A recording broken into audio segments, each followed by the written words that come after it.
이 프로그램은 개신교 예배설교 실황이며 원하는 분만 청취하시기 바랍니다.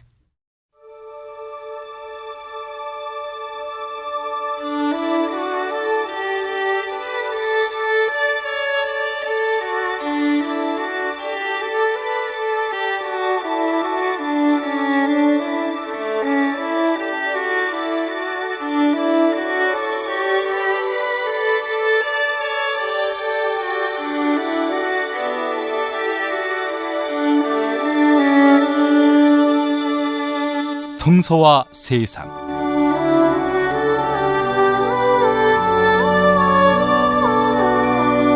안녕하십니까. 매주 일요일 벙커원교회 설교를 보내드리는 시간, 오늘은 가톨릭 프레스 편집장이며 해방신학연구소장인 신학자 김근수 선생의 불안한 독재자 헤롯이란 제목의 말씀 나눔 함께하겠습니다.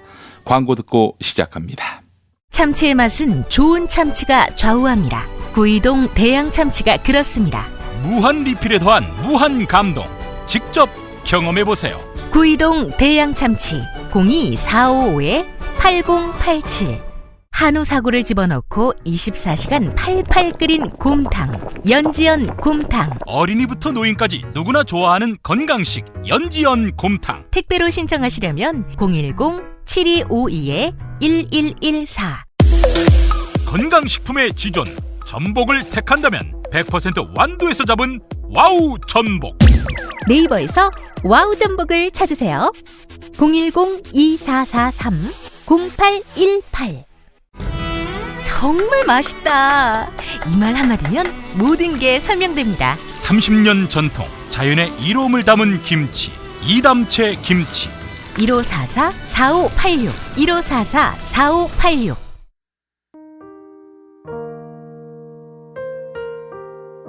오늘 성서 본문은 누가복음 9장 7절에서 9절까지입니다.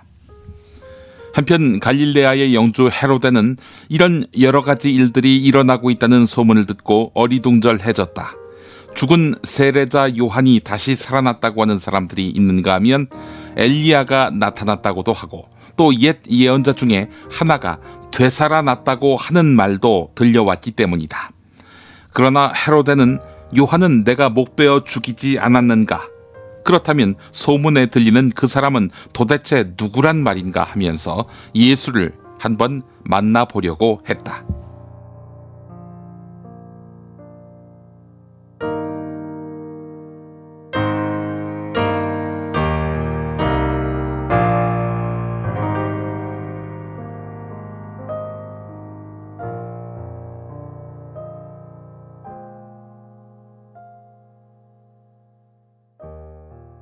부활절이 지나고 총선이 끝났습니다. 세월호 2주기를 어제 맞았습니다. 예수는 죽고 부활했다는데 세상은 달라진 것이 없고 오히려 더 나빠지고 있습니다. 예수 믿는 사람이 한국에 개신교, 천주교 포함해서 1,000만 명이 훨씬 넘는데 세상은 갈수록 더 나빠지고 있습니다. 우리 그리스도교가 무언가 크게 잘못했기 때문이 아닙니까?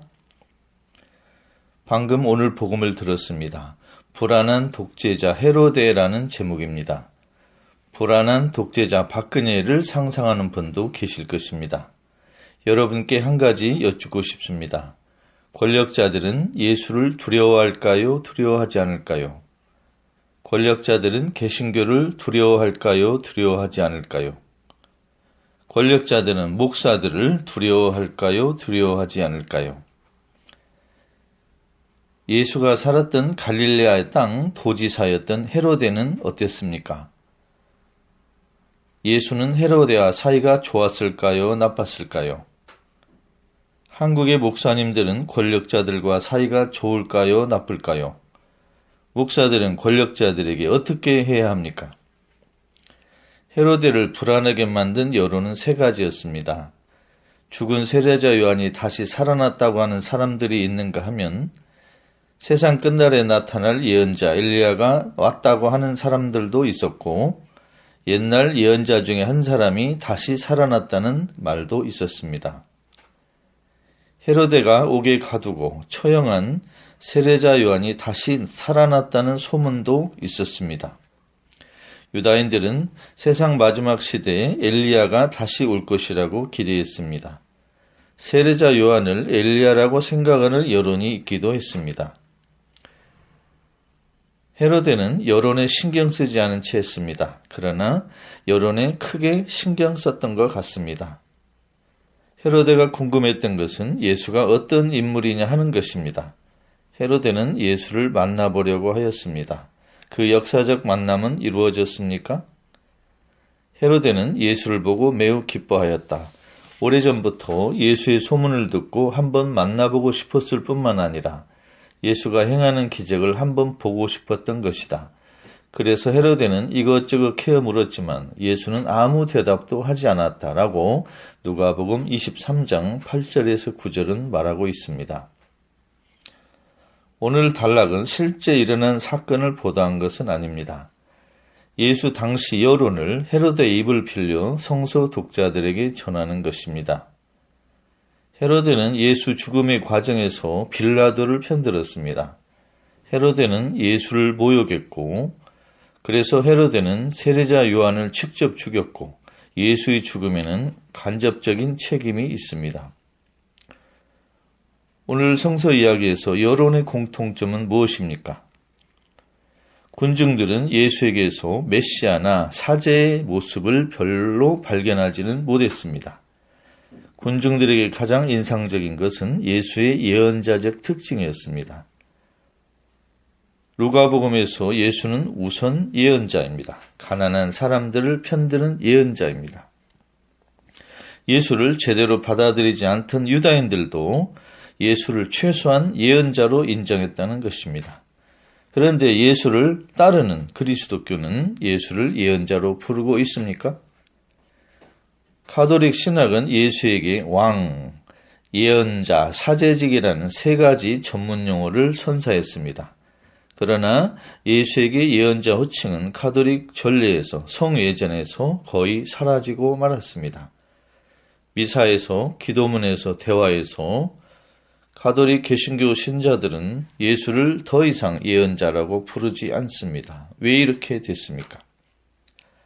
한국 천주교회는 예수의 사제직은 강조했지만 예수의 예언직은 거의 외면해 왔습니다. 한참 잘못된 것입니다. 한국 개신교는 천주교와 조금 다릅니까? 개신교는 예수를 예언자라고 정확히 분명히 부르고 있습니까? 헤로데처럼 권력자 한 사람은 잘못 판단할 수 있습니다. 그러나 백성 전체는 잘못 판단할 수 없습니다. 신앙에서도 마찬가지입니다. 대형교회 한 사람이나 추기교 한 사람은 잘못 생각할 수 있습니다. 그러나 하느님 백성 전체는 잘못할 수가 없습니다. 성령이 하느님 백성을 보호하신다는 말입니다. 그것을 하나님 백성의 신앙 감각이다 이렇게 말하고 있습니다. 이번 총선에서 민심을 가장 몰랐던 사람은 누구입니까? 정치인, 종교인, 여론조사기관, 언론인들 아닙니까? 여론조사기관은 여론을 정직하게 조사했다기보다 거의 조작기관에 가까운 일도 저지르는 일도 있었던 것 같습니다. 정치부 기자들은 민심을 보지 않고 당직자들의 의견을 보고 현장을 보지 않고 인터넷 여론을 중시했다는 그런 언론 보도도 있었습니다. 종교는 다릅니까? 종교는 민심을 반영합니까? 성직자와 종교인들의 말을 듣고 현장보다 도서관과 책에서 여론을 이끌어내지 않습니까? 오늘 복음에서 또 한 가지 배울 수 있습니다. 헤로데처럼 나쁜 정치인은 좋은 종교인을 미워한다는 사실입니다. 나쁜 정치인은 나쁜 종교인을 좋아합니다. 나쁜 종교인들이 나쁜 신자들과 함께 종교를 부패시키는 것입니다.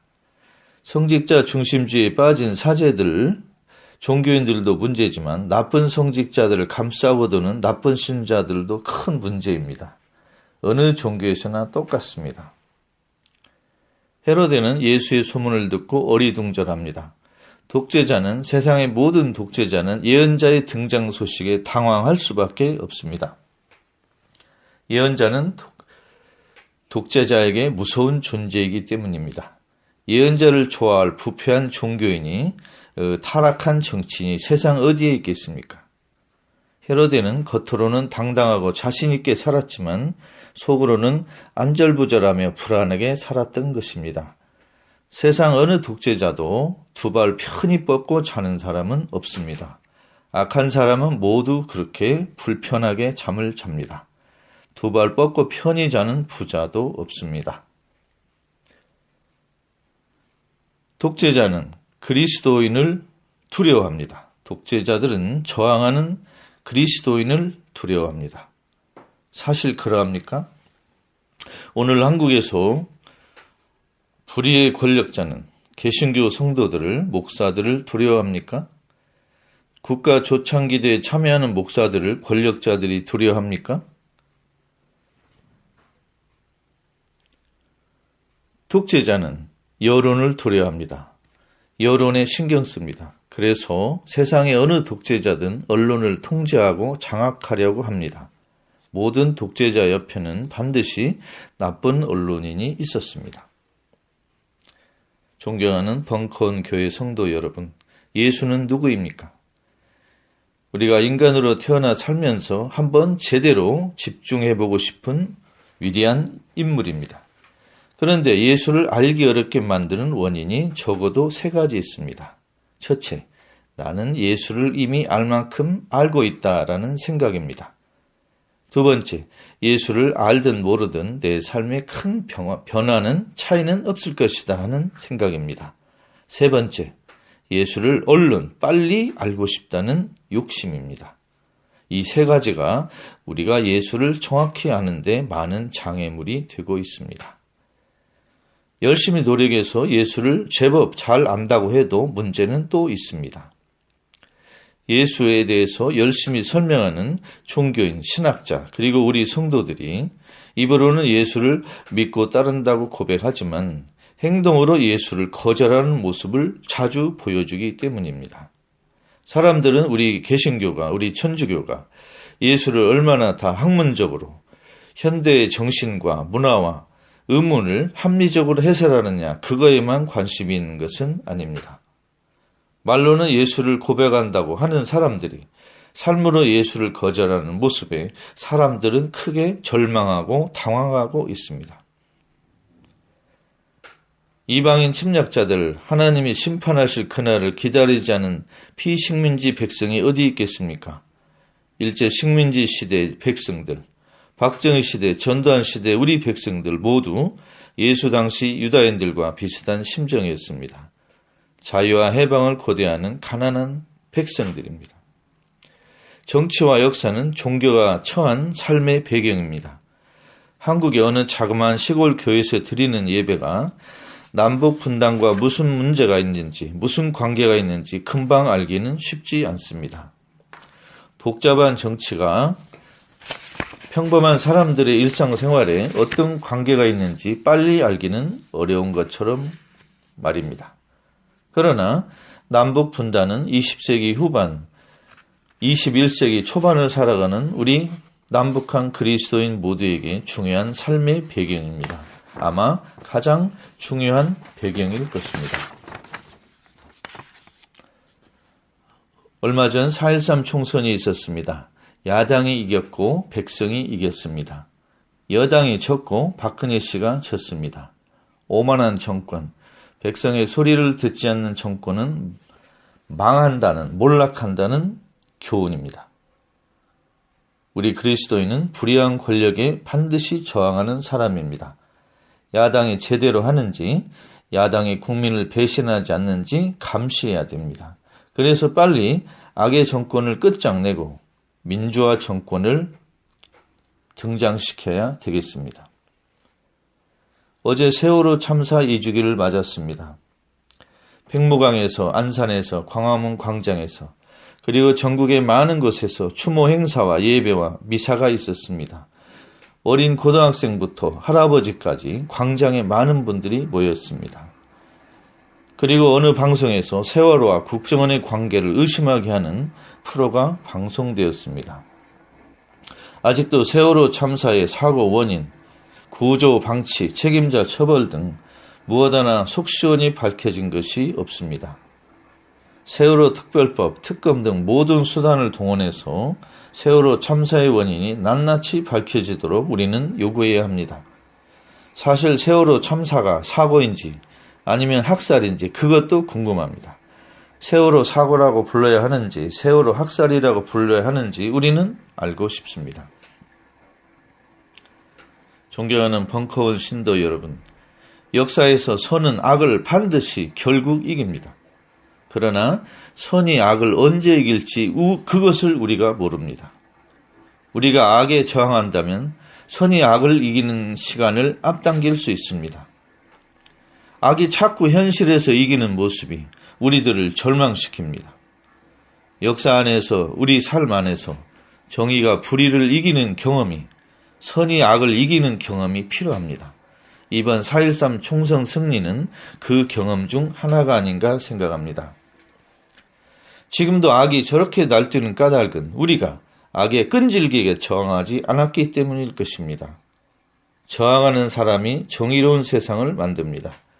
저항하는 신앙이, 불의에 저항하는 신앙이 진짜 신앙입니다. 중립을 지키고 침묵하는 신앙은 가짜 신앙입니다. 악보다 더 나쁜 것이 중립이고 더 악보다 나쁜 것이 침묵이라고 저는 생각합니다. 우리 그리스도인은 불의에 확실히 저항합시다. 예수는 갈등 속에 살았습니다. 예수는 사회 갈등 한복판에서 논쟁하고 싸운 사람입니다. 그러나 예수는 그것보다도 먼저 갈등을 일으킨 분입니다. 나쁜 사회, 잘못된 사회를 뒤집고 까발기고 저주한 분입니다. 예수는 행복 선언만 한 것이 아니라 저주 선언도 했습니다. 사회 지배층의 잘못과 부조리를 공격하고 비판한 분이 바로 예수입니다. 그런 예수를 따르는 우리도 한국 사회 부조리를 고발하고 비판하는 데 앞장서야 하겠습니다. 존경하는 벙커원 교회 성도 여러분, 남북 분단 문제를 외면하고 제대로 예수를 따르거나 신학할 수는 없습니다. 성서 공부도 마찬가지입니다. 분단으로 고통스럽게 살아가는 남북한 형제 자매들을 생각하지 않으면 신학이, 성서 공부가 무슨 소용이 있겠습니까? 예수는 헤로데를 여우라고 비판했습니다. 2000년 전에 통치자를 짐승에 비유한 말은 엄청난 죄였습니다. 그 당시 언론 자유가 얼마나 있었겠습니까? 아마 오늘날 어떤 사람을 돼지, 닭, 이런 짐승이라고 부르는 것보다도 더 심한 비판입니다.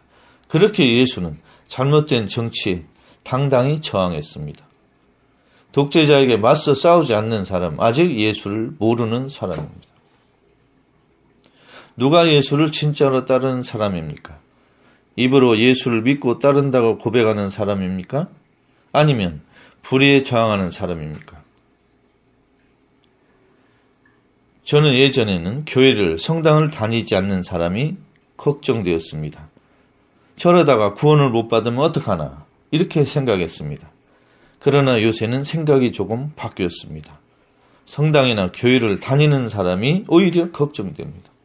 새벽 기도에 나가고 예배에 참여하고 헌금을 꼬박꼬박 내는 사람들이 정말로 걱정됩니다. 매일 미사에 가고 묵주기도를 하고 여러 신심단체에 열심히 활동하는 천주교 신도들이 솔직히 걱정됩니다. 저러다가 구원을 못 받으면 어쩌나 하고 말입니다. 요즘에는 일부 신부들과 일부 목사들이 걱정됩니다. 저렇게 잘못 가르치다가, 저렇게 거짓말하고 저렇게 가르치다가 하느님 심판을 어떻게 견딜까요? 많은 종교인들이 자기 구원을 포기한 사람 같습니다. 종교인들 중에 구원받을 사람이 얼마나 되겠습니까? 종교인이 구원받기보다는 낙타가 바늘구멍으로 빠져나가기가 더 쉬울지도 모르겠습니다. 우리 예수를 믿는 사람들은 마땅히 우리 자신의 죄에 괴로워하고 회개해야 됩니다. 그러나 먼저 이웃의 고통에 아파하는 사람이 되면 어떻겠습니까? 지금까지 우리 신앙의 핵심은 나 자신의 죄를 괴로워하는 것이었다면 이제부터는 이웃의 고통에 아파하는 쪽으로 우리 신앙의 중심을 옮기면 어떻겠습니까? 그것이 바로 예수의 길이기 때문입니다. 내 고통을 보느라고 이웃의 아픔을 보지 못하면 안 됩니다. 이웃의 고통을 보면서 내 자신의 죄를 동시에 뉘우치고 책임을 지는 일입니다. 그런 아름다운 진리를 가르쳐 주신 분이 예수입니다. 예수는 우리에게 진리를 가르쳐 주셨지만 진리 이전에 기쁨을 알려주었습니다. 그런 예수의 매력에 푹 빠져보자고 여러분에게 말하고 싶습니다. 예수가 우리를 잊은 적은 있어도 우리는 예수를 잊은 적이 없습니다. 우리 예수의 매력에 푹 빠져서 한평생 기쁘게 살기를 바랍니다. 저항하는 그리스도인이 진짜 그리스도인이다라는 오늘 설교의 핵심을 요약하면서 오늘 말씀을 마치겠습니다. 경청해 주셔서 감사합니다.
수면 무호흡, 심한 코골이 이제 걱정 마세요. 여행, 군생활, 찜질방에서도 확인된 코골이 방지기구 코골이 119 1566-0783 1566-0783 살다 보면 꽃 주문할 일이 생깁니다. 1566-0263 네이버에서 검색된 사이트보다 최대 2만원 싸게 해드립니다. 좋은 사람과 플라워 1566-0263 잊지 마세요.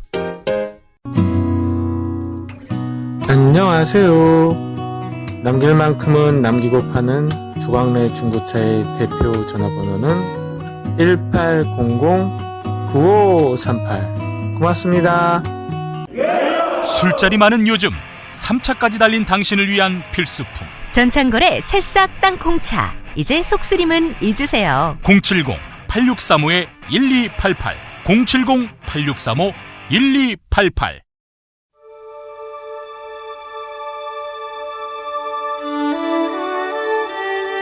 성서와 세상 지금까지 벙커원교회 일요일 예배 설교 실황과 함께 하셨습니다. 벙커원교회는 서울 서대문구 충정로 20 벙커원에 있으며 매주 일요일 아침 11시에 예배하고 있습니다. 관심 있는 분들의 많은 참여를 바랍니다.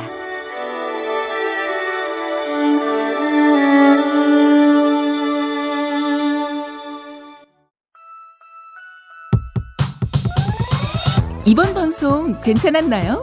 작별의 여운 이렇게 표시해주세요. 다운로드하기, 댓글 달기, 구독하기, 별점 주기.